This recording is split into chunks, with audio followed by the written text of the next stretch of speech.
5 عباءات هدية للناس اللي تطبق الشروط بهذا الفيديو. امهاتنا خواتنا اكيد هذا الاسم مو غريب عليكم، عباءات سعد حميد ابو رقية. ابو رقية السلام عليكم، شلونك عيوني؟ ممكن تفهمنا تفاصيل هاي العباية شنو؟ يوجد لدينا قماش ما مخيط، عباية جرجيت كوري، وكل عباية قماش عباية مخيطة شد ولد. هاي الهدية مع كل عباية قماش ما مخيط، عباية شد ولد.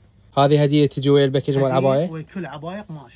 ابو رقية اريدك تراويني نموذج على العباية المخيطة. مثل ما تفضلت حضرتك، هذا نموذج من البضاعة اللي عندنا. هاي جرجيت كوري، هاي جرجيت كوري ام الاخبان، ام الحاشية. عندنا منها عراقية وعندنا منها بزمة سادة، عندنا منها علمنم، النمنم شغل اليدوي، عندنا منها على الشد الورد، شد كربلائي. وهاي العباية جرجيت خياط مال ايد، مسطرة جو الردان على تنشق العباية، اخاف تنشق العباية مسطرة.